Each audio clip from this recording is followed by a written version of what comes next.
which is the pilgrimage to the holy cities that Muslims are required to do at least once in their lifetime. And when they returned from Hajj, my mother had sort of taken on a more serious inclination towards her Muslim identity. And the way that she did that is by wearing hijab, which is the Muslim headscarf. And as a 13-year-old, I really did not understand why that was a need for her to do. And it was often a point of conflict between us for a long time, with her and her identity as a Muslim wearing a hijab, and me as a young sort of Muslim teenager trying to figure out what is my Muslim identity. And the person who would often negotiate between us during this time of tension was my mother's best friend, who happened to be a South Indian Catholic. And she was from Bangalore. Who's heard of Bangalore? Nice. Was that so,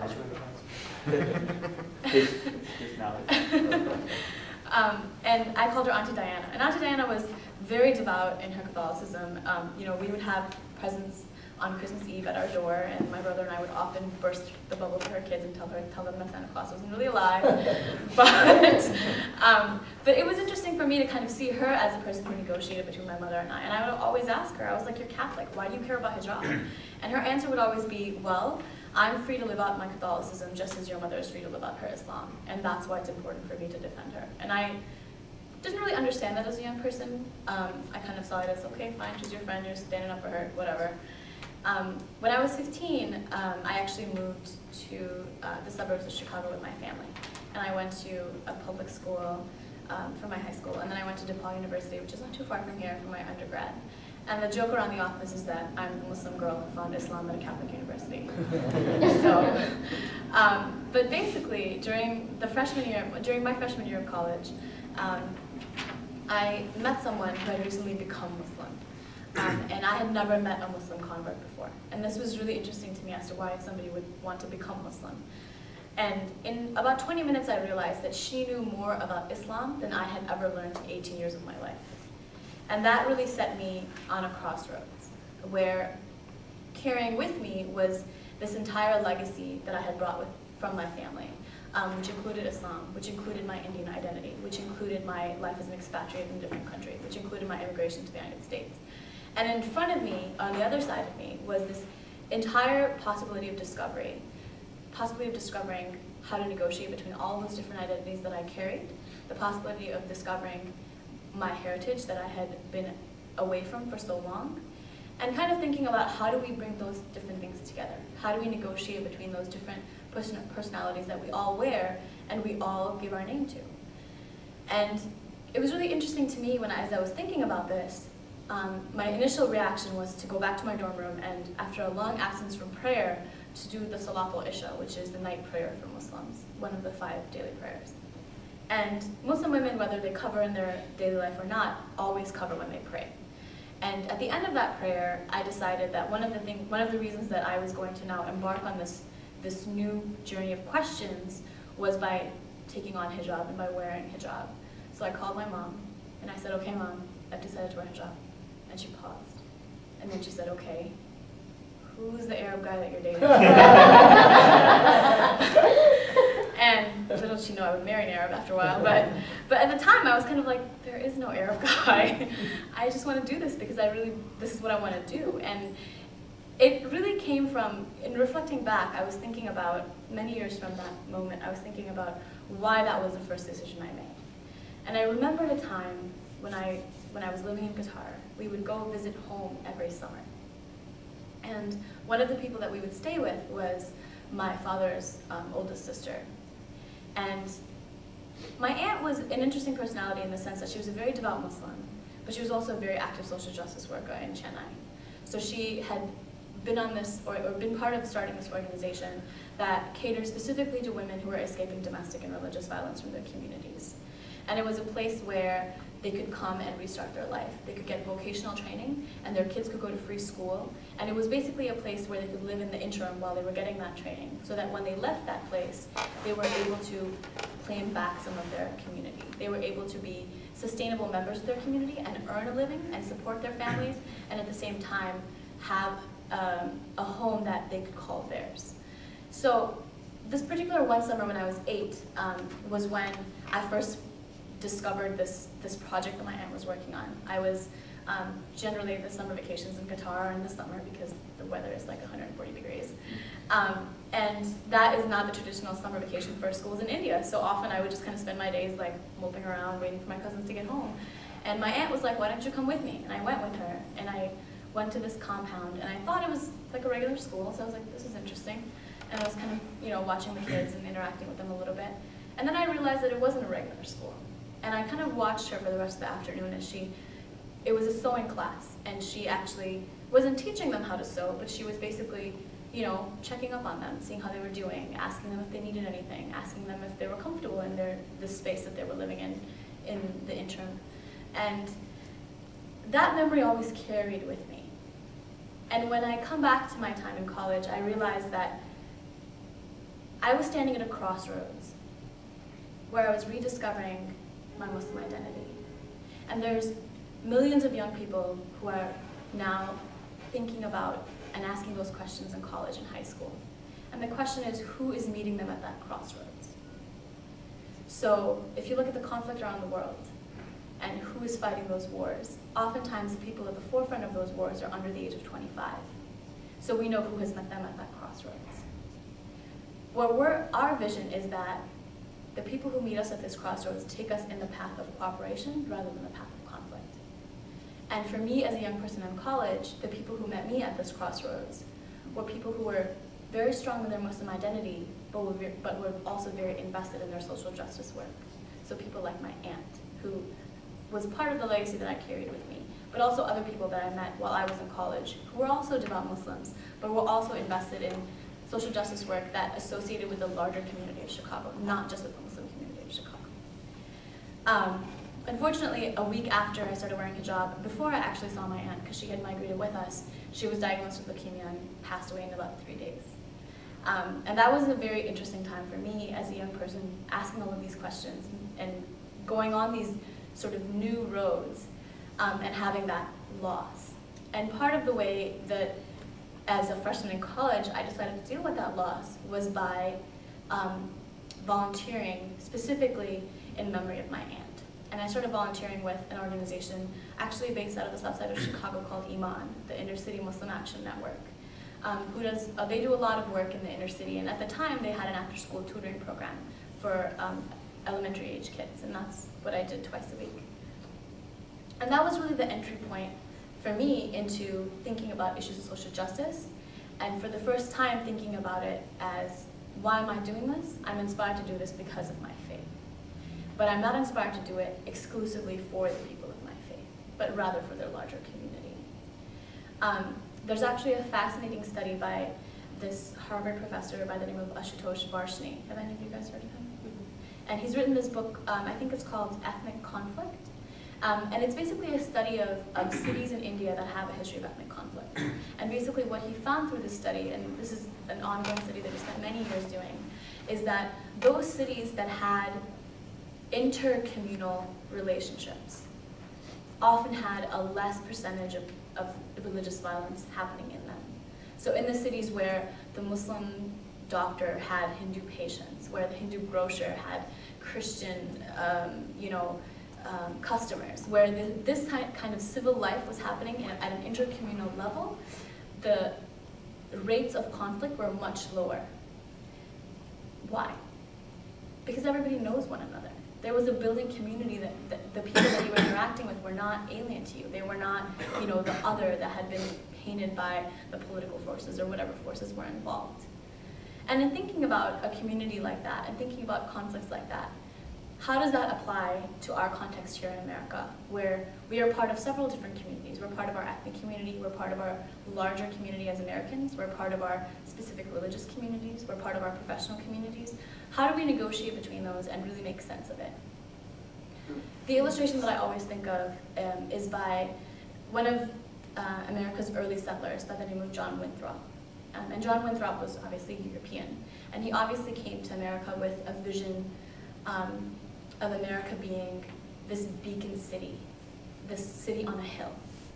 And there's no doubt that coming from his own Christian values, that he imagined at the center of this city would be a steeple. And as America has grown to become the most religiously diverse country in the world, and the most religiously devout country in the West, that steeple is now surrounded by the statues of a Hindu temple, by the minarets of a Muslim mosque, by the Hebrew scriptures of Jewish synagogues, by the chanting of Buddhist sanghas. So as these communities are now sharing this common lived space, how do we then interact with one another, and how do we define that interaction? And the way that the Interfaith Youth Core looks at defining that interaction is through engaging in religious pluralism. So let's take a minute to stop and think about what is religious pluralism. We take our definition of religious pluralism mainly from Diana Eck's Pluralism Project. Diana Eck is a professor at Harvard University who talks about the difference between diversity and pluralism. So diversity is the fact of difference. It's basically that different people live in a world together. It's just a fact. Whereas pluralism is the engagement of that difference. So it's kind of like standing in an elevator, waiting for the elevator ride to get done, and you know everybody's there, and you're just kind of standing there being like, okay, wait for my floor. But actually having a conversation with your neighbors in that elevator ride is how pluralism can be defined. So looking at pluralism, what are the parts of pluralism? How do we figure out what pluralism looks like? The first part of pluralism is respect for identity. So realizing that you have an identity that however you may choose to define that, whether that's within a context of religion or ethnicity or however you define it, and that the people you're interacting with also have an identity. So owing that respect and that interaction to one another. The second part of pluralism is building mutually inspiring relationships. So realizing that it's not just a conversation of cultural tourism, where you have food and parties and things like that, but rather understanding that there's mutually inspiring relationships that can be built across the lines. An example of this actually coming from Indian history is a relationship that was shared between Gandhi and Badshah Khan. And Badshah Khan being someone who's not as recognized as Gandhi is, obviously. And he was actually known as the Frontier Gandhi. He was a Pathan from the North Frontier province of now modern-day Pakistan. And he basically single-handedly charged the nonviolence movement in that area and was exiled from that area for a long time and came to live with Gandhi in his ashram. And the relationship that they had, and I personally was introduced to it from a book that I read called The Nonviolent Soldier of Islam. And it was interesting to me to see that these two individuals who believed very strongly in this concept of nonviolence, but believed in nonviolence for very different reasons. So Gandhi obviously came to it from a very strong identity as a Hindu and came to it bringing that with him. But Badshah Khan came to it from a very strong identity as a practicing Muslim. And they shared that, and they worked together in that, and they mutually inspired one another. And those are the kinds of relationships that we talk about. The third part of pluralism is the call for common action for common good. So if you have this mutually inspiring relationship, that's great. What do you do with it? And the third part of that is actually answering the call for common action. So investing in your community and taking an actionable step towards moving that exclusive relationship that you share with one person to a communal level, and taking it to that communal level beyond just conversation, and also in terms of you using that or bringing together people to do community service projects. And that's the vision of pluralism. That's sort of the three parts that we envision in terms of how a community can become truly pluralistic. Thinking about the three parts of pluralism in our context here in America, how do we take this idea and put it into sort of a practical methodology? What is the methodology? How can we kind of take this, vision for having mutually inspiring relationships and answering the call for common action? How do you take that and put it into a methodology? You do it through this methodology that we started at the Interfaith Youth Core. It's the methodology that informs all of our programs, and it has three parts. Very Christian of us. And the first part of it is storytelling. And a little bit of that is what I shared with you today when I started talking about myself and thinking about, narratives as being the starting points for conversations. So it's away from the dialogue of theology or politics, but really informed by the dialogue of we are all a scholar of our own experience. So we're not representing the entirety of our faith tradition, but rather what our experience is within that faith tradition. However you may choose to define that faith tradition, whether it's an organized religion or a philosophy. The second part of the methodology is identification of shared values. So through the narratives and through storytelling, you realize that there's some things that we share in common. That's not to say that all religions are syncretic, because we're not. And that's to recognize that all faith traditions and also certain philosophies, like secular humanism, for example, have very distinct values and have very distinct practices and histories. And we're not saying that we're all the same, but there are certain threads that we can come together on. So hospitality is a shared value in every tradition of the world. Caring for creation is a shared value. Thinking about ending homelessness in your city or addressing homelessness is a shared value. So it's the recognition that we can have a dialogue about where we're going to go after we die and not get anywhere in this world, but instead we can come together and work on something that we can end here. We can work on ending poverty. We can work on ending illiteracy. We can work on ending, bringing awareness to environmentalism. So shared values are those kinds of common themes that we can identify and work together on.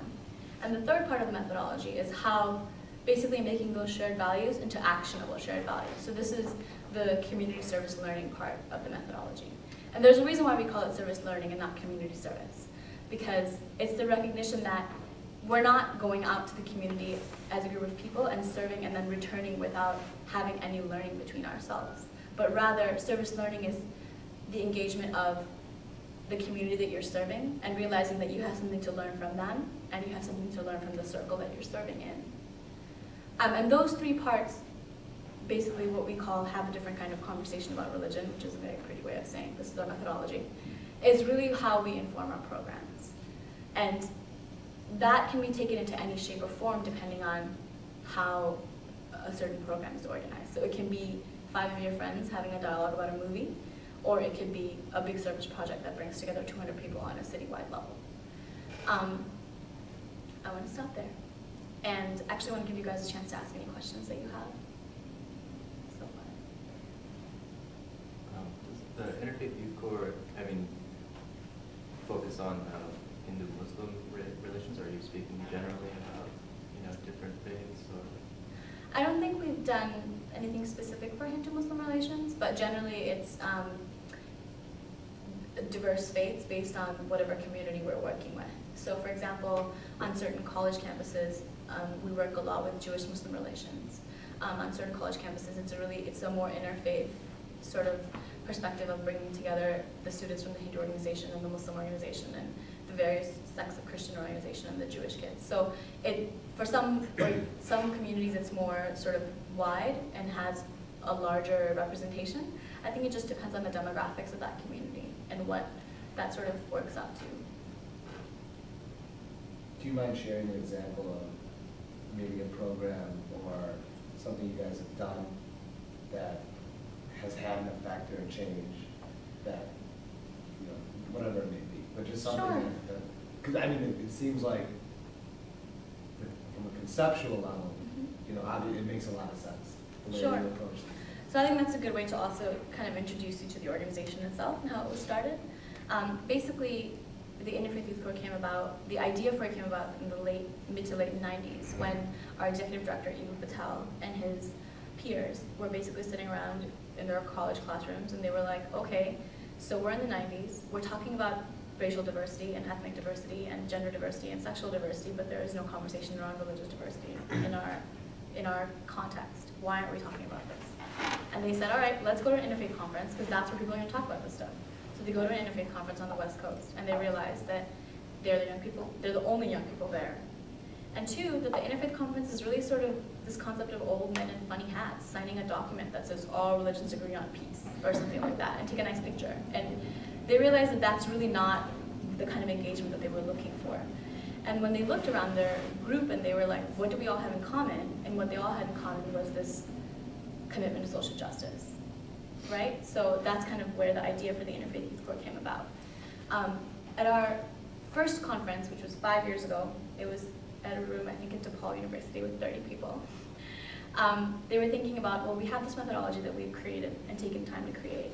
How do we put this into practice? And that was where this campaign that we do every year, it's called the Days of Interfaith Youth Service campaign, was kind of launched. That year, I think we had about 7 sites who did it nationwide. last year, the Days of Interfaith Youth Service campaign had 34 sites around the world, mostly in the US and 7 sites abroad. And one of them was actually in India. And basically, a Day of Interfaith Youth Service is our methodology in action. So people get together for a few hours on a Saturday or Sunday. It's usually on the weekend of Earth Day in April. And they spend a number of hours doing community service based on whatever the needs of their community are. And then they spend about 2 hours doing interfaith dialogue based on the methodology of storytelling and shared values. And this year, we've just opened registration for Days of Interfaith Youth Service, and we have over 150 sites internationally committed. And it's kind of interesting to see the growth of the movement because we really haven't done much publicity around it, to be very honest. It's just basically been a word of mouth that kind of has spread. So the Day of Interfaith Youth Service, what does that look like? That could be, 7 students at Bucknell College, which has almost no diversity in terms of religion, getting together and spending a day tagging items at a thrift store and helping out the community thrift store. It could also be a day for 300 students at the University of Illinois Urbana-Champaign spending their time at 8 different service sites and having various different dialogues. And Urbana-Champaign is actually a fabulous example because during the time of the Second Intifada in Palestine, which was 2000, the Muslim and Jewish groups on campus were basically, there was a lot of, they were trying to have a dialogue and they would come together in a room and often it would never, they would leave more frustrated than they were when they first came into the room. And some of the students who were involved in that, specifically one evangelical Christian student, came to the Interfaith Youth Core because of past relationships that he had with some of the staff and said, can I spend a summer interning with you and figure out your methodology so I can take this back to my campus? And he spent a summer interning with us, and then he went back to Urbana-Champaign and started this new group called Interfaith Action, which started as a volunteer group. It's not funded by the university, it's completely student-run, and started with like 20 kids that year, and now they have over 300 kids who come together every year. And that's something that's completely, it has nothing to do with the university officially. It's not funded by the university, it's not a student group that's recognized, I don't think yet. But it basically brings together students around the campus who are interested in doing this work. And it's grown because of the commitment of the student leaders that have been involved with it. So that's an example of how something can take root and then sort of spread to become, for that community, a campus-wide effort. The Days of Interfaith Youth Service in New Orleans last year brought together 850 people. Over 600 of them were under the age of 25. And it was basically planned primarily by the youth involved. And the way that we define youth is close to the UN definition, which is 15 to 35. And we often say that as Ibu gets older, the definition of youth also gets wider. So we'll see what happens when Ibu gets 36. But basically, New Orleans, it took root as a citywide movement, where it wasn't just the mosque and the temple and the synagogue and the church that got together and did a project, but rather it was community service organizations, it was parochial schools, it was youth groups, it was community organizations, it was, people who were involved in politics, like really, and because New Orleans has a need for it, it was kind of fueled by that as well, but it became a citywide movement. And this year, Pittsburgh has issued a challenge that they'll bring out 1,000 people, and if anybody can beat them, they'll take them out to dinner in Pittsburgh. So, we're just saying. But the Day of Interfaith Youth Service is basically a campaign that has sort of taken root, and now we haven't done much recruitment around it. It's been something that has grown over on its own sort of account. So, I have a question. So, with social justice being kind of at the core of what you were of the interfaith dialogue, so I feel like I differentiate between like community service and social justice, where social justice is a lot more rights-based work. So can you kind of speak to how the Interfaith Youth Core kind of addresses social justice issues alongside community service issues? Sure. I think the way that we define it is in a much broader context. So I think we see as community service issues fall within the larger context of social justice issues. So it's not just a singular project that does literacy only in one neighborhood, but rather that singular project that does literacy in the inner city is part of the larger movement of literacy, which is part of the larger movement of social justice, which is also addressing the issues of education rights and the discrepancies between inner city schools and schools that are in the suburbs. So it's kind of thinking about it in a much larger sort of way, but then also realizing that your action can start at a very small, intimate level and then grow to a much larger level. So how do the participants who partake in the service days or whatnot kind of see that? I mean, is that something that's talked about, or how? Sure. Because I think what happens often is like community service days are, this is our service day, and let's go back to our. So I feel like then, as opposed to seeing things in a broader context and continuously thinking about educational equity and that sort of thing. Sure. So because the Day of Interfaith Youth Service campaign is so focused on the people who are organizing it, we obviously can't control what they do. Yeah. But we do have, we do recommend that they do that. So I can tell you about the projects in Chicago, for example. Last year we'd organized an Earth Day project, a Day of Interfaith Youth Service that brought together about 200 young people from around Chicago, high school age mainly. And the young people who were on our steering committee were like, we're cleaning, it was in Humboldt Park, we were cleaning Humboldt Park and mulching trees and cleaning a playground that was there. And they were thinking about, well, we're doing it in Humboldt Park. This is not just about this park that we're cleaning, but it's also thinking about what's the legacy of this park? Why does it exist? What is the neighborhood around it? What are the issues in the neighborhood? Which obviously Humboldt Park has a lot of issues of immigration. And what they did is they were like, we need to learn about this stuff besides doing the service so that we know who we're doing the service for and why we're engaged in this community. So they had the historian of the Chicago Park District come and talk about the importance of retaining the history of Chicago and what that means. They also had an immigration person come and speak about, how this community is affected by this park and how it's a place where this community can really build community and these people can come and it's somewhere where these families can engage with one another. So that was sort of their way of contextualizing this very basic activity of mulching trees and picking up leaves. So that was one example. Some of the other projects that are happening this year, there's one project that's happening in Inglewood, and it's basically a private Catholic school working with the JCUA, the Jewish Community, I can never remember their name. Jewish Community Urban Affairs, that's what it's called, I think. And they're basically doing a project on lead poisoning in the water system in the inner city. So, and that's like, I remember hearing about it and I was like, lead poisoning? Like, I would have never thought of doing that. But that's where these kids live, and that's what's important to them. There's another group of a Muslim school and a Catholic school in the suburbs doing work around fair trade. And they're actually bringing together, I'm not sure if you guys have heard of Thanksgiving Coffee. It's a cooperative that was started in Uganda, and it's basically an interfaith coffee cooperative because the communities, the Jewish, Muslim, and Christian communities who are living in Uganda realized that they can't protect their coffee farms from the rebels on their own.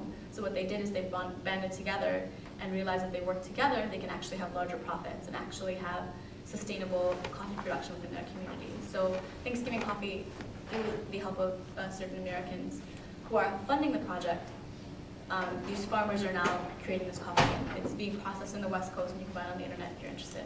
But this project in the suburbs of Chicago is working with Thanksgiving Coffee and bringing 4 of the farmers to Chicago to engage with their community here, to think about issues of fair trade, to think about, what are we consuming? How do we think about, what we're buying in the grocery store? And what sort of consequences does that have for people around the world? So that's some of the projects that are happening here. Obviously, we can't control what the 150 sites do, but the hope is that that's what they're doing, and it's not just, let's get together and make some blankets and send them somewhere where we don't know where they're going.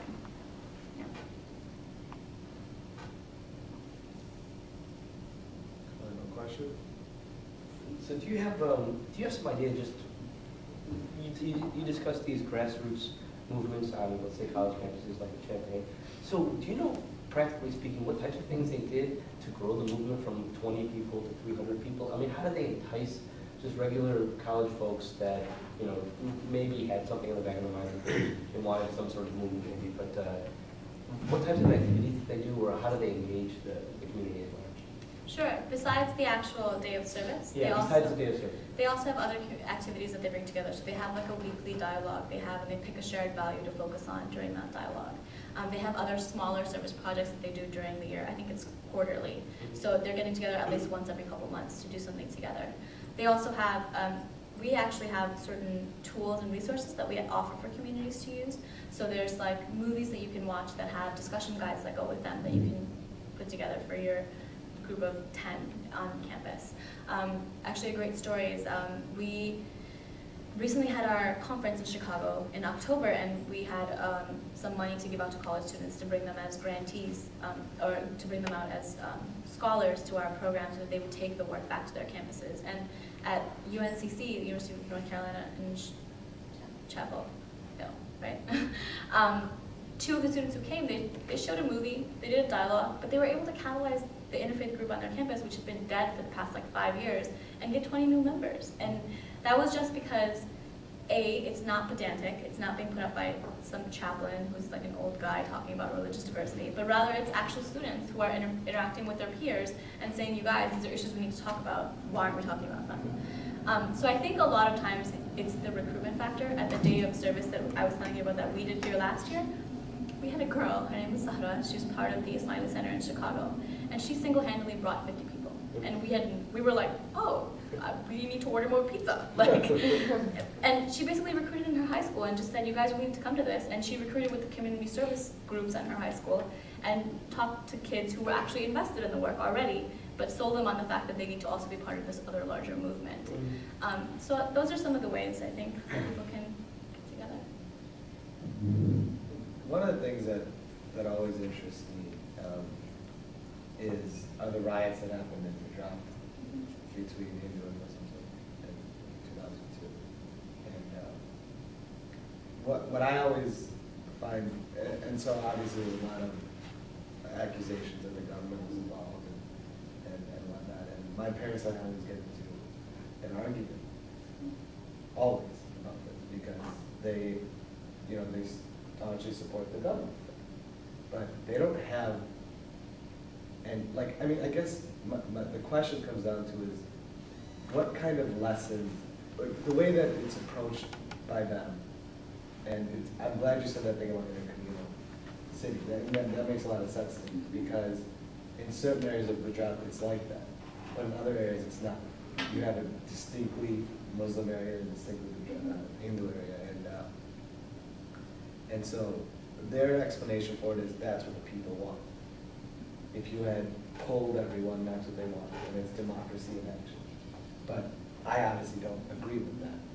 That it's just the circumstance more than it is actuality, or what they did. And so, like, how do we as young people enact that kind of thought? How do we convince almost, or discuss and open up the minds of, okay, while it may be what you want, it's how you've been brought up that makes you want it that way. Or the circumstances you're in make you feel like it's okay not to change. Or something like that. What values do you push? What lessons do you learn from what you guys are doing? I think one of the things that we've realized when a community is very insular is that you always start at an intra-community level. So, for example, we have certain evangelical churches who will be like, we're really afraid our kids are going to like lose their faith and convert to Islam or something. So we don't want that to happen to our kids. So we don't want to do interfaith work because that's what we're afraid of. And we're like, okay, why don't you have dialogue just with your kids? And let's talk about what it means to live in a community that's diverse. Because even though they're part of this church group that's very diverse, they're going to go to public school where they're going to sit next to a Muslim and a Jew and a Hindu and a Christian and a different kind of Christian, right?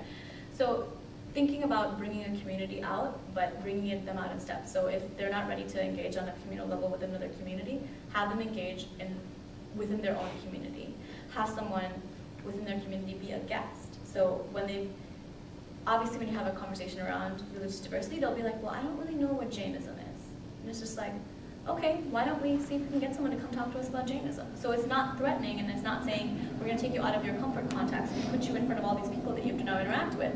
But it's saying, let us bring you a person from this community that you can get to know and interact with. And once that initial human interaction happens, then people are a lot more open to having those conversations. The second part is, often we've seen community service and this sort of investment in the community as being the place where people want to start. So they're like, we don't want to do interfaith dialogue, but we'll paint walls. So we're like, okay, bring your kids and let's paint walls.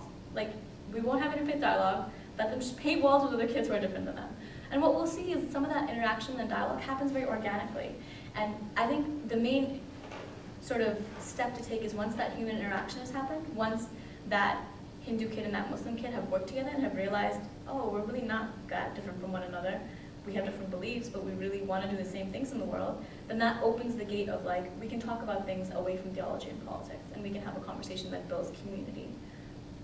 I'm not sure if that answers your question. Yeah, no, it does. I mean, I guess, like, from what I take is that you guys really believe it happens on a grassroots level.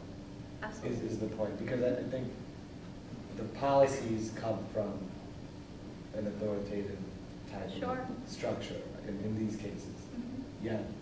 And they refuse to change anything from that level. Mhm. And I guess what you're saying is that it's going to take action from the grassroots level to actually change it up. And I think it takes some policy as well, but I think as far as young people are concerned, I think the policy comes later. The grassroots has to first inform the movement and has to sort of grow with the movement. So for example, if we take a college campus as an example, once there's grassroots involvement and once the students are actually involved and they're invested in doing this work, eventually it'll get to the level where the university officials have to be like, okay, something's happening, we have to figure out what's going on, and we have to support it in some way. So then it becomes an issue of policy, and then it becomes an issue of like campus-wide in faculty and staff. And then you have to kind of get to the level of thinking of, well, how do we bring together the college community? So how do we not just make this a community service project we do once a year? How do we make this something that we install in the service learning courses so that every freshman learns about it? Or how do we think about bringing this to the level of, you know, orientation week, or graduation requirements, or part of the religious studies curricula, or the history curricula? So it's kind of like thinking about it starting at this very sort of grassroots level and then thinking about it in a visionary way. And that's a college community, so it's a little bit different than an actual religious community. Let me give you an example, actually. Right after graduation, I was working, Ali and I were both working at a parochial school in the suburbs of Chicago. And this school was a fairly insular community. It was in Bridgeview, which is not too far from Chicago. And the kids who grew up there, you know, there was a mosque across from the school. It was like a 10-block radius of completely Muslims. And a lot of these kids in the school had never really interacted with people outside of their community. And some of the first-year teachers decided to take some of these kids out to a day of Interfaith Youth Service that the Interfaith Youth Core had organized. And when these kids went there, they realized that this was not only the first time they were meeting other young people who were different than them, it was the first time they were meeting other Muslims who were different from them. And when they came back to campus, they had all these questions about, what does this mean there's Shia Muslims in the world? And what does this mean that there can be Jews who care about this just as much as we do, or there can be, you know, Hindus and Buddhists who talk about the same stuff that we want to talk about. And to them, it was really an aspect of, we need to go back to our own faith tradition and figure out how to better represent ourselves. That was the first thing that they did.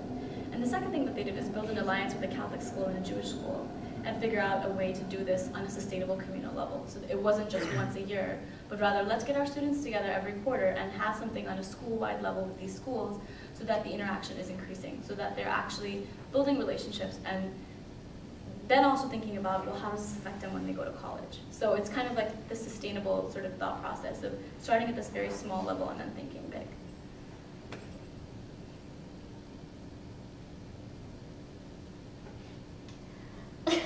I guess part of pluralism is also like difference, right? And like shared values is clearly important, but then that part of, like, for example, the whole Israel-Palestine thing and the conflict that you know, stirs up in a lot of communities is, and then the riots and that kind of stuff is really, there's clearly a lot of difference as well that needs to be engaged in. So I wonder, so then my follow-up question is that, the conversation, the interfaith conversations, I guess maybe in that storytelling part, is that when those differences are engaged, or how does this pluralism aspect also engage people's differences? Sure. So the conversation that I talked to you about, which is this first conversation of using storytelling and shared values to really open the interfaith dialogue around the room, that's what we call level 1, right? And that's like the introductory conversation where people are not really familiar with one another, that there hasn't built, those bridges that we're talking about haven't really been built. Once those bridges have been built, then you can get to the hard conversations of talking about Israel and Palestine, and talking about the riots in Gujarat, and really thinking about, and what that does to the reframing of that conversation is, we can now talk about this and disagree completely, and still walk away knowing that there's a prior relationship that exists, and still knowing that there's still work to be done in this world. We can completely disagree and have completely opposite opinions about where we're going to go after we die, or about Israel and Palestine, what's the best solution for it, or about what causes religious violence in India. But we still recognize that we have to keep working together to end illiteracy. We have to keep working together for fair trade. So once that prior relationship is established, the work can still go on, and the relationship exists beyond the difficult conversation. But it also gives you a platform where you can have difficult conversations that's productive, that you're not, leaving the room thinking, or leaving the room with the context of that entire community is now someone that you can engage with. And I think that's where the difficult conversation comes in. And for example, a lot of the work we do on college campuses, it's often, on certain campuses, it's Jewish Muslim dialogue. So they're just kind of like, how do we talk about this? And the University of Michigan this year is actually going on an alternative spring break trip to New Orleans, which is a Hillel and MSA sponsored trip. And they're like, what we can do is spend a week together doing service and really thinking about how we interact with one another, and when we come back, we can talk about Israel and Palestine. When we come back, we can have that difficult discussion. So. How did 9/11 affect the program in terms of, did you see it making it much more, like did it polarize the group, or did it bring people together more and kind of have people recognize that, there's more of a need for this type of program? Which group? The Interfaith Youth Core? Yeah, the Interfaith Youth. Well, I've only been with the organization for 2 years. So I was actually in college when September 11th happened. And the Interfaith Youth Core in 2001 was not a funded organization yet. It was still, a bunch of kids who recently graduated from college who had this idea, who were running this youth group out of Ibu's trunk. So that was what the Interfaith Youth Core was. In 2002, we got our first grant, which basically was a grant with the stipulation that we couldn't use it for programming, that we had to use it to have a strategic plan and to build a strategic plan, which is what they spent the time on. And just to give you a trajectory of the growth of the organization itself, we had our first paid staff member in 2002. And right now we're a staff of 23 full-time staff with a endowment of 3.3 million. So, and when I was hired almost 2 years ago, I was staff number 10. So we've essentially doubled our staff in about a year and a half. So that's the trajectory of the organization, and it keeps growing. So obviously there's an urgency for this work. But yeah. Who's funding the endowment? They're mostly private funders like McCormick Tribune, family foundations, and other corporate foundations. We have one grant that is a federally funded grant through Learn and Serve America, which does the Inspire to Serve program, which is the day I was talking about, the day of Interfaith Youth Service we did last year, and which is also this year funding all the smaller projects around Chicago. But the rest of the money is basically private foundation. Do you have staff that write the grants?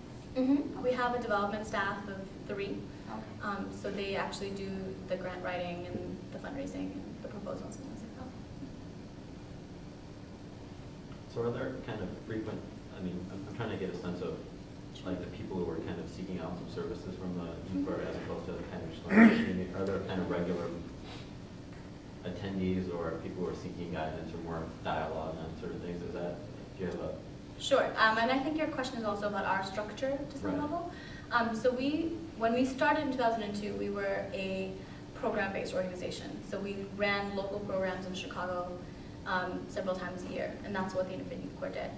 In the past 2 years, we've now transitioned to a resource-building organization. So we no longer actually run on-the-ground programs, but rather we have mini grants that fund people to do programs, and we also train people to do their own programs.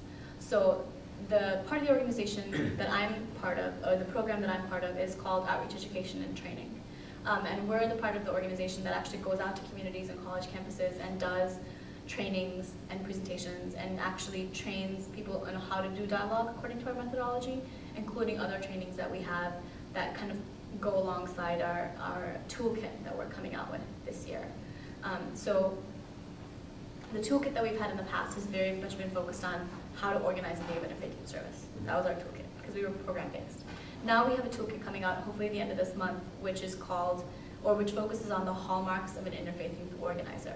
So it has 6 hallmarks and the skills that go with those hallmarks that every youth organizer should have.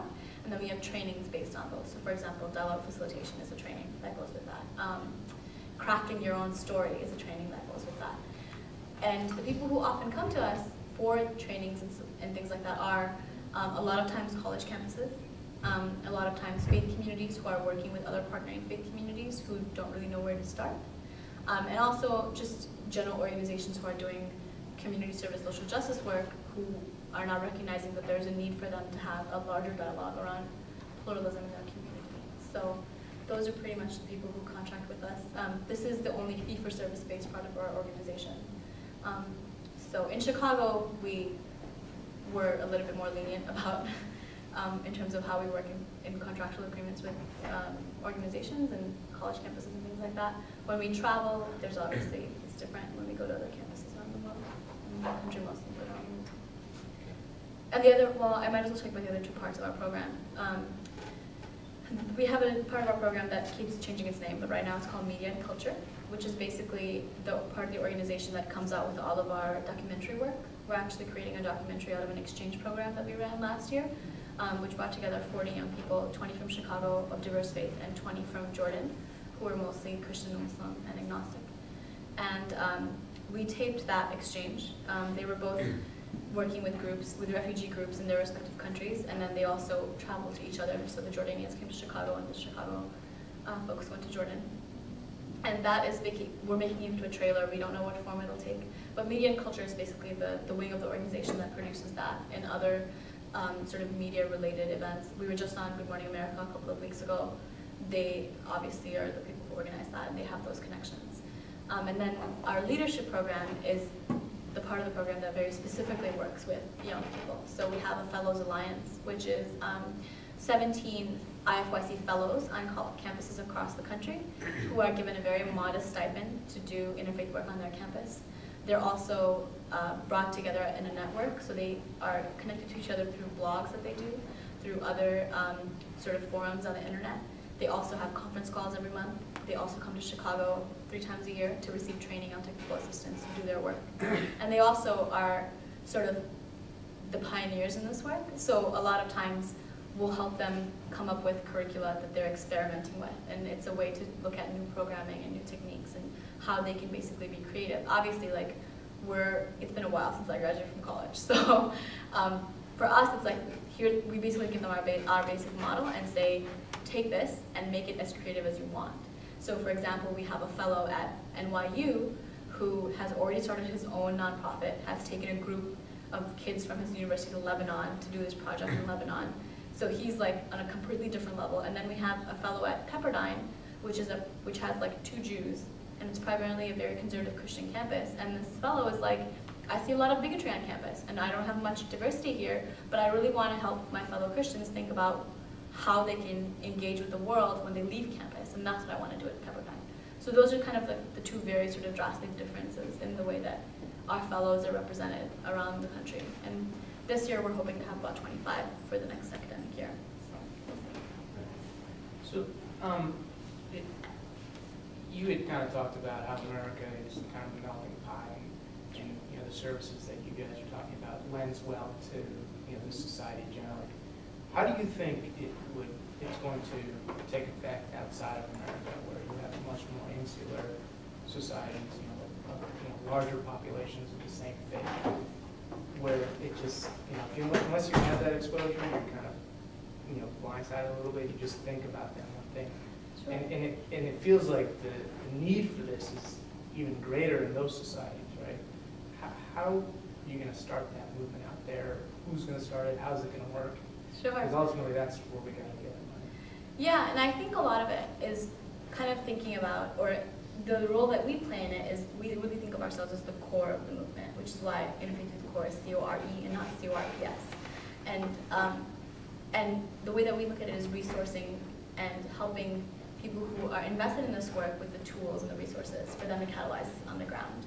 Now, I can't go to Jordan and catalyze interfaith work between Jordanians and their neighbors because I have no context of how to do that.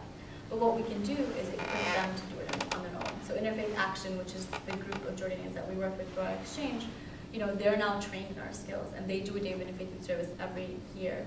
And they bring together the little diversity that's in Jordan, which is mostly Christians and Muslims. And they talk about issues of politics, and they talk about what that means. A lot of them are part of programs in the Middle East where they go to camps with with Jewish kids from Israel, and they're thinking about that dialogue. So now that has extended from the Jordanian context, it's from the ISIL or Jordanian context, to the context of how do we bring this when we bring it to a peace camp? What does that mean when we're engaging with these Jews? So in that way, I think, is how we build the movement. To be very honest with you, I think it starts at a very small grassroots level, and then it has to build on its own energy. For example, we've been working with Nigeria, where we're not able to call them because their phones don't work. But we send them resources, and they send us pictures, and they send us, you know, the information on their Day of Interfaith Youth Service, and they do it every year. And we kind of have to take it in good faith and hope that one day that'll be something that's more communal-wide and not just be this small pastor and imam who are working together in Nigeria. So. And so most of the spread has been proactive on those countries' parts, or individuals in those countries coming to you guys? Absolutely, yeah. And we're involved in some dialogue at the level of organizations. So for example, the United Nations has a group or a wing of it called the Alliance of Civilizations that primarily works with countries, or primarily looks at the divide of Islam in the West, and very much looks at dispelling sentiment and sort of division between Islam and the West. And it works primarily with South Asian countries in the South Pacific. And you know, the Alliance of Civilizations last year, they had a conference in New Zealand that we were invited to, and I went as the representative. They were really like, how do we do this with youth?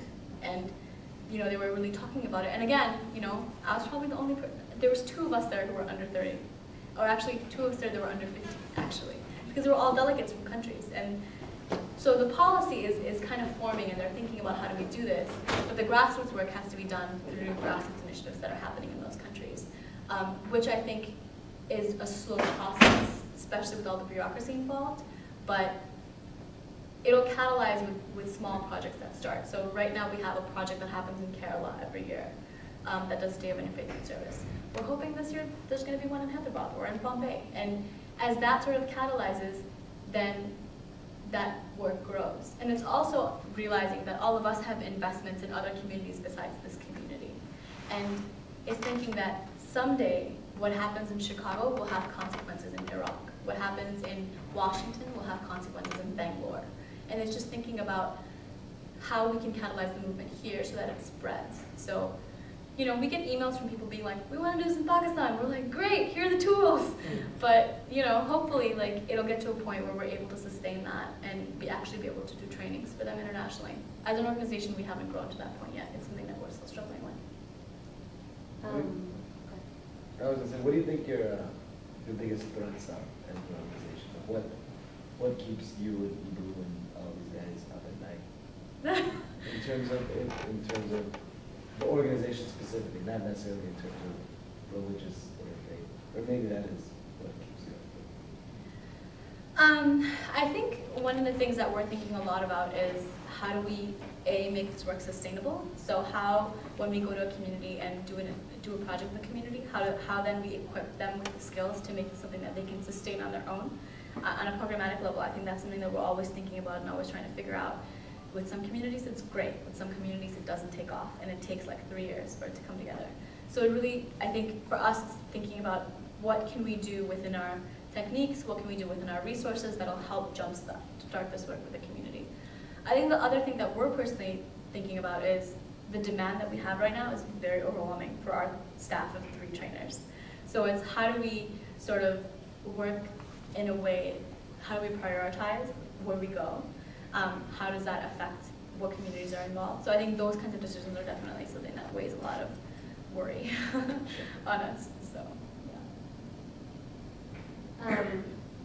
I had 2 questions. One was going back to kind of what you were saying about community service learning, like service learning, that idea that there's a mutual exchange happening. When you're talking about like international engagements, there's a lot of work that's already happening on the ground in a lot of places. So I guess my question is like, how does that happen in the sense of like, well, this is already happening, like we can build on this, learn from them, and build on there. Sure. Like, are there instances where that's happening? Absolutely. I think that happens within the United States and internationally as well. So the recognition is that we're not the only ones doing this work. Right? Obviously, like there's an entire movement of people doing this work, and that takes different forms on different levels.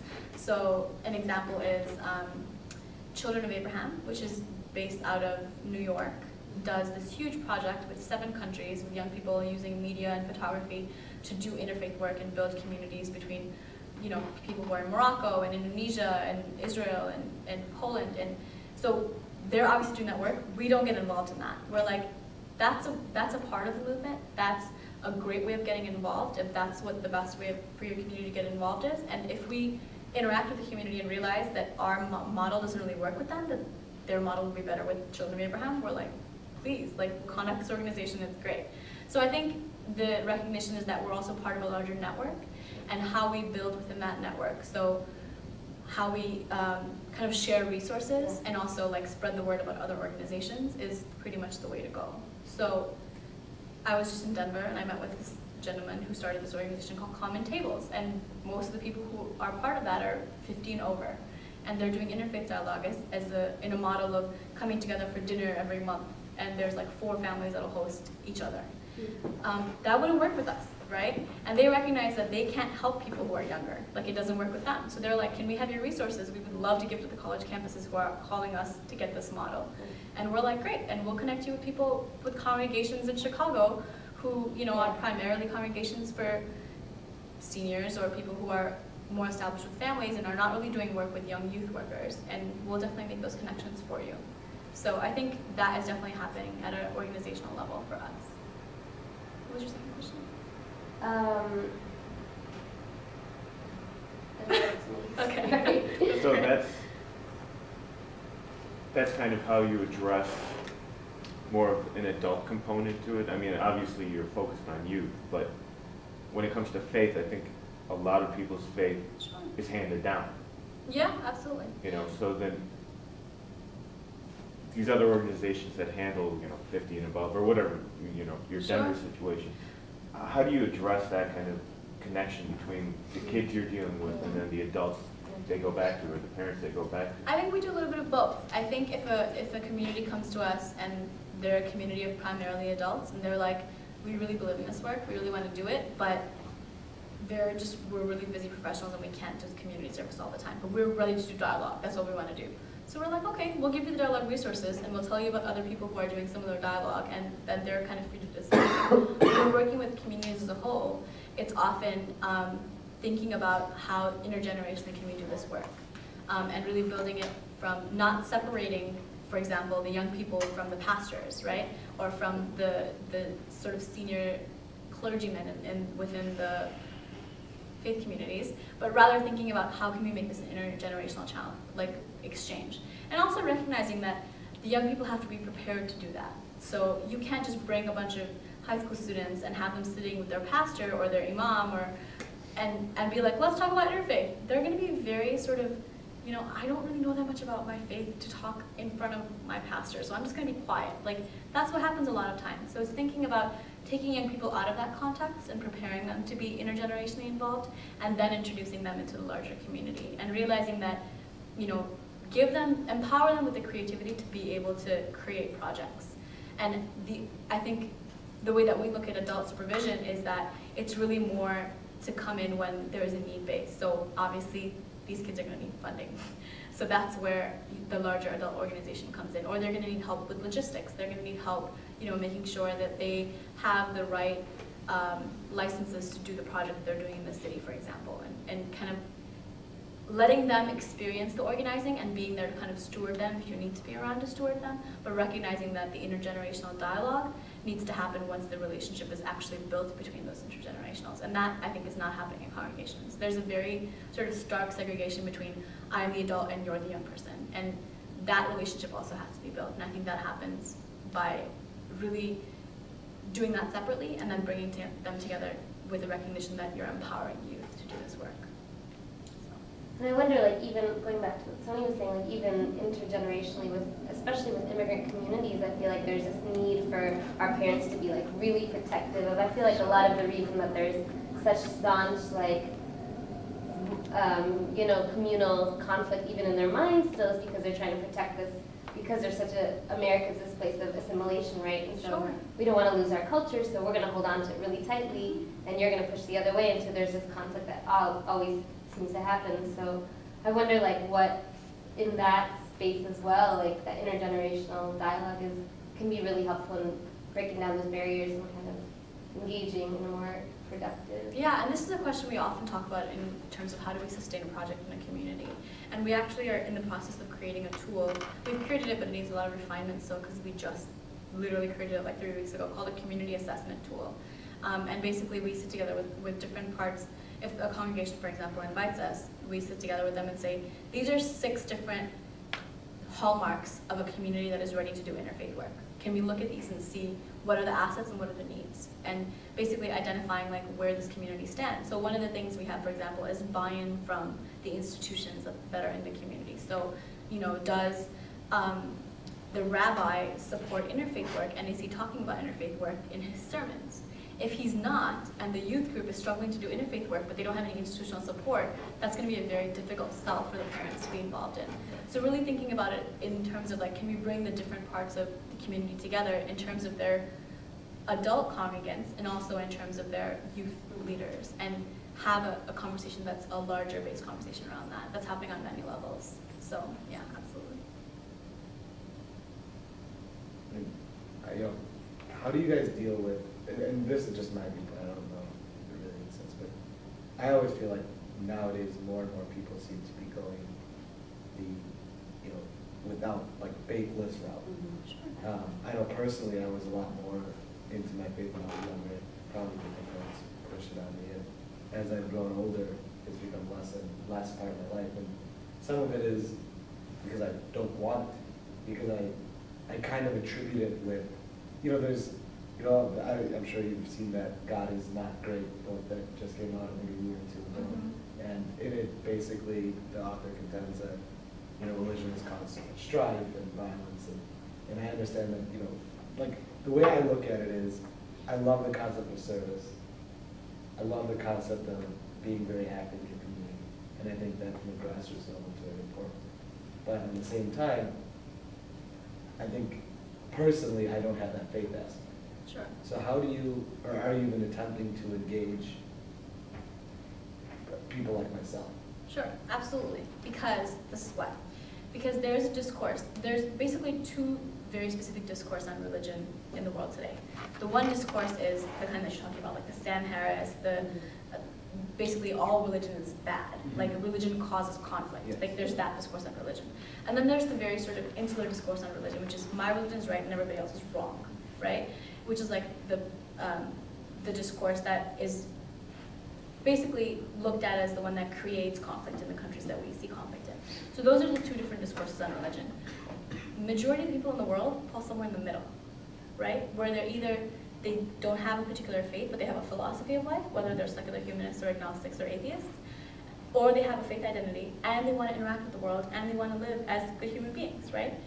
So the question is, how do we reframe the discussion around religion? How do we reframe it away from this sort of religion is bad and away from this religion is insular to the conversation of we are different people of faith, or we are people of non-faith, but we still have philosophies that we believe in, we still have morals that we believe in. And how do we reframe that discussion to realize that we can still work together to do good things in this world? So obviously, people who are secular humanists and agnostics and atheists have to be part of that conversation as well because they're part of the larger community. Exactly. So they have to be involved in that.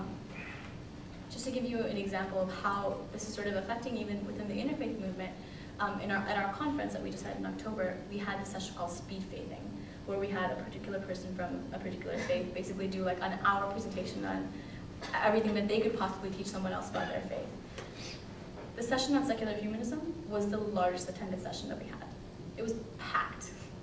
And it's because there is really this divide between faith communities and people who don't associate with faith communities. And that divide needs to bridge. And that's part of the thing we're doing. It's definitely not something that we thought about 5 years ago when we first started, but it's a realization that I think the Interfaith Youth Core has made over the past several years, that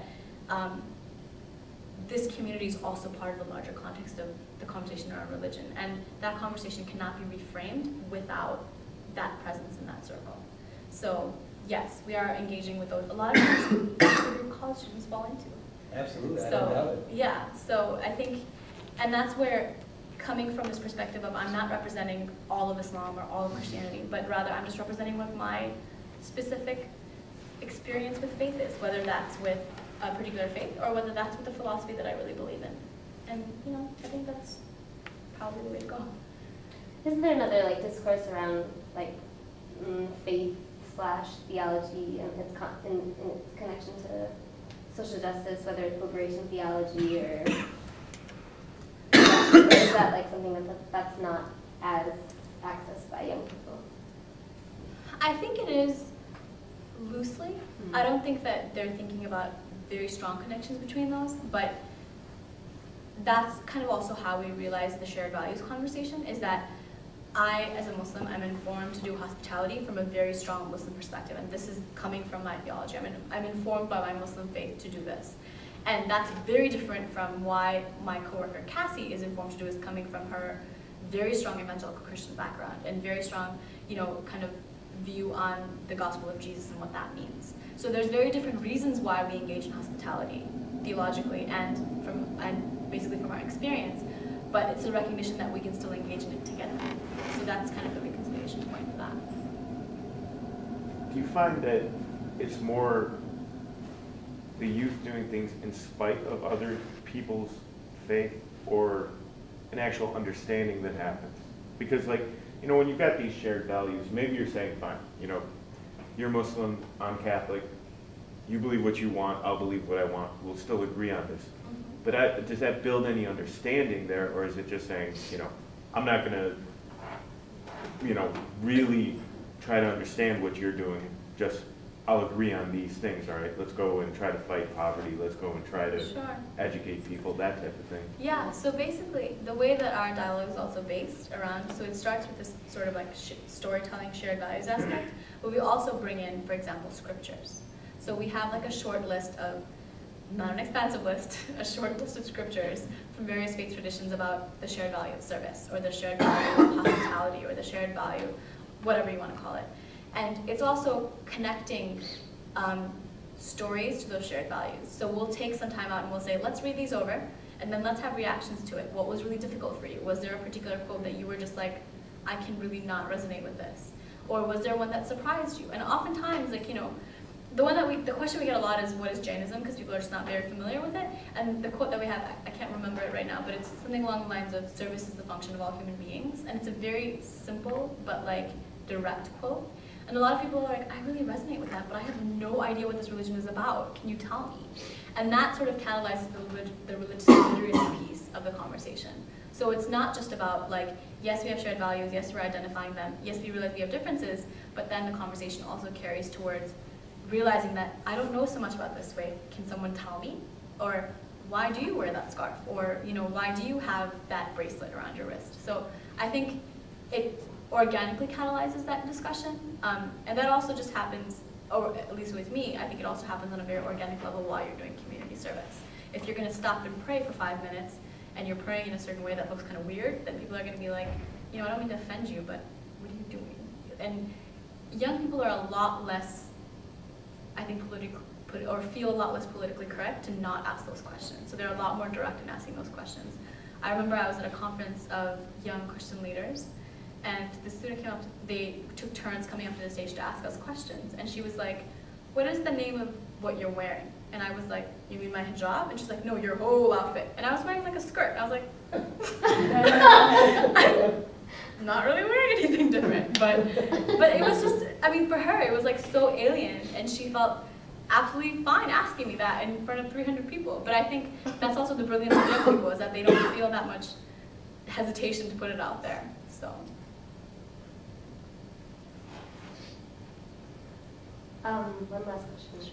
I'm wondering also about like the conversation with the intersection of isms, right? Like like the religious plurality, like that's important. But I find like within a lot of South Asian community, especially the older generation, there's a lot of racism that exists. And so how is that addressed ever, or like, you know, sexual differences, or, you know, like does that ever come up, and how is that the intersection of oppressions or intersections of. Sure. I think it comes up within the discussion organically. I don't think we intend for it to come up. We definitely don't intend, for example, we never ask people what their sexual preferences or how they identify or things like that. But I think it comes up in a very raw format in a lot of times.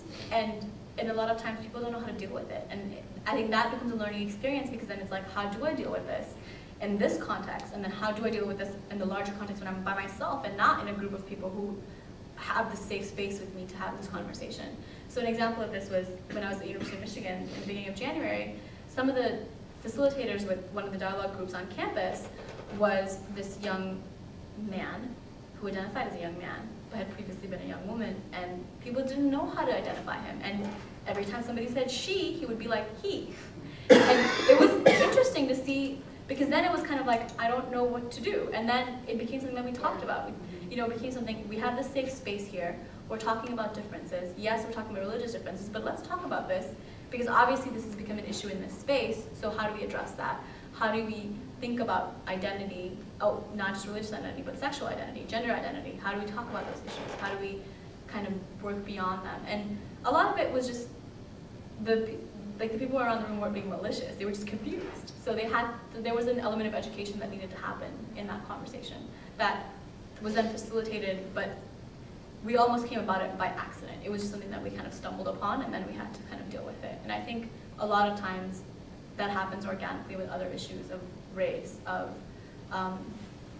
sexuality, for example, because sexuality has a lot of connotations with religions a lot of times. Our cameraman for our documentary, his name is Idris. He's an African-American filmmaker in Chicago. And before he went to Jordan, he came up to some of us who are Muslims in the organization and was like, you guys, I don't want to end up like that guy on the internet. And we're kind of like, Idris, what are you talking about? And he's like, I don't want to end up like that guy on the internet who gets beheaded and everybody watches him. And we're like, is that what you think will happen to you in Jordan?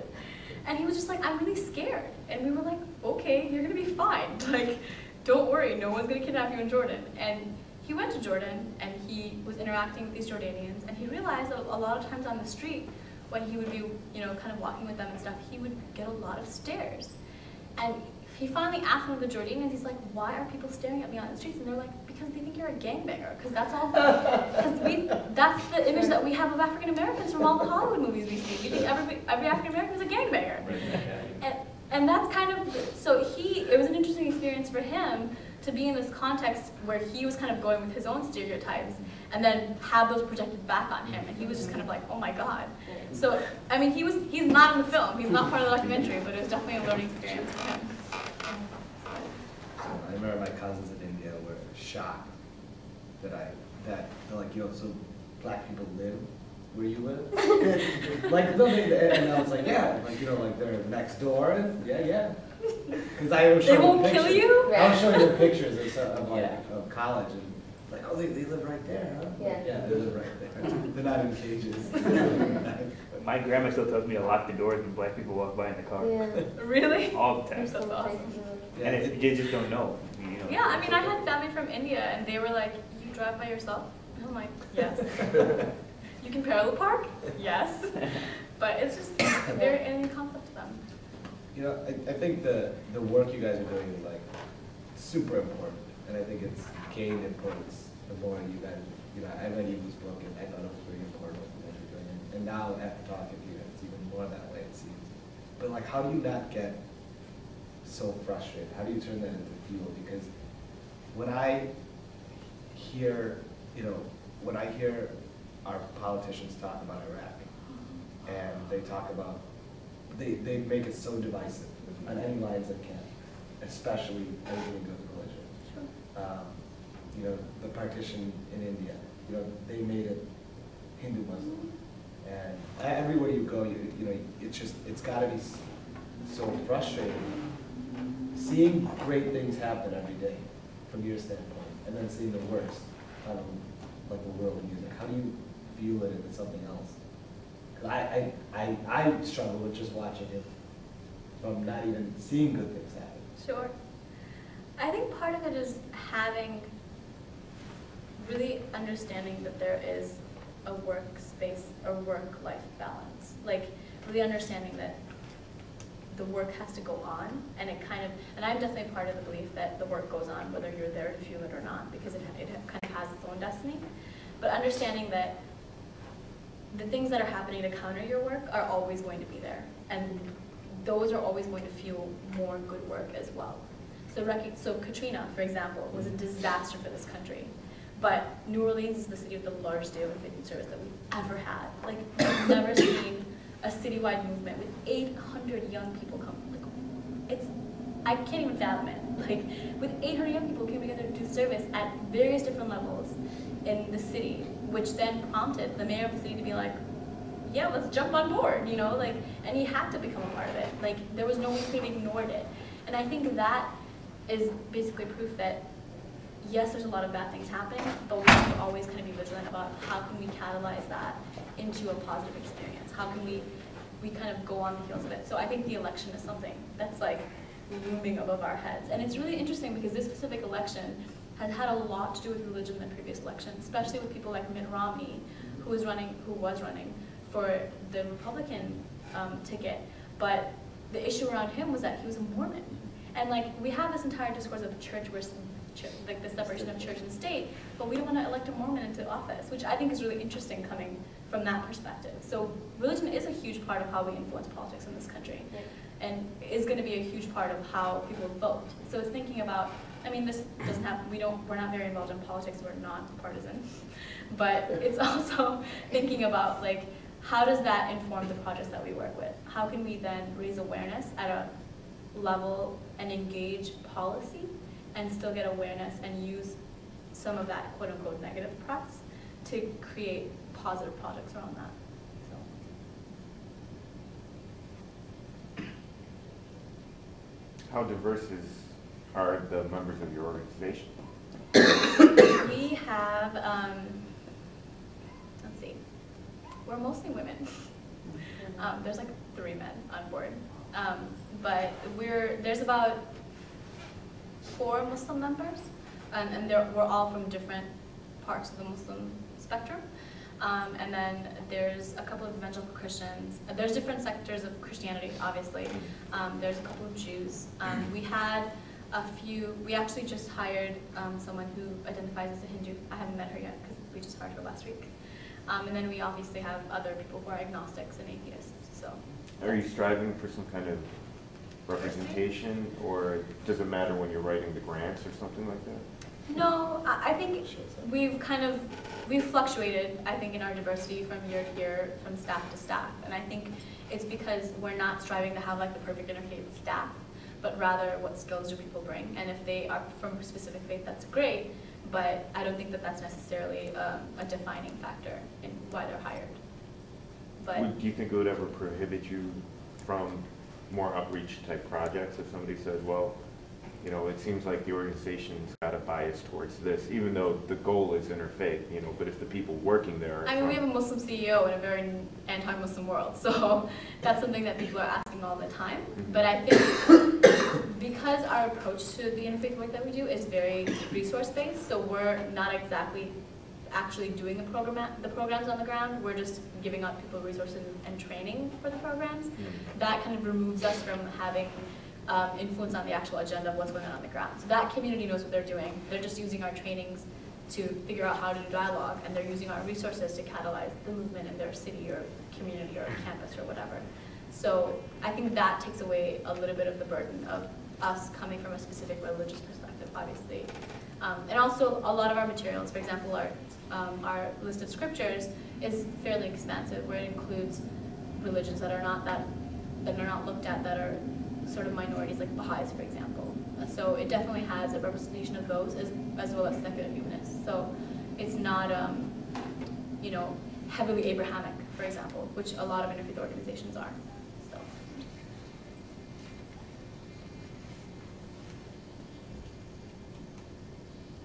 It's 2:30. I don't know if we have any last questions or comments or.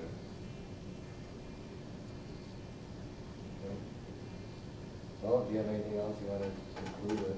No, thank you for having us.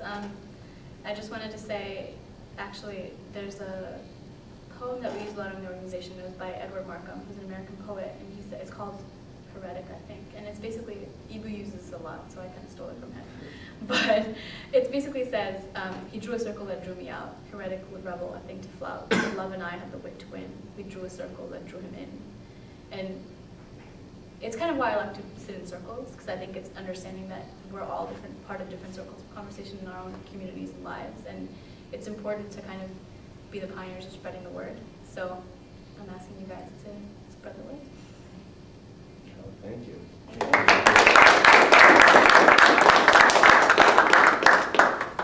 I think you have everyone's contact and information. So. Yeah, and I'll probably just give you guys any opportunities happening in the Chicago area, and then if they would like to be part of it. Especially from a service standpoint.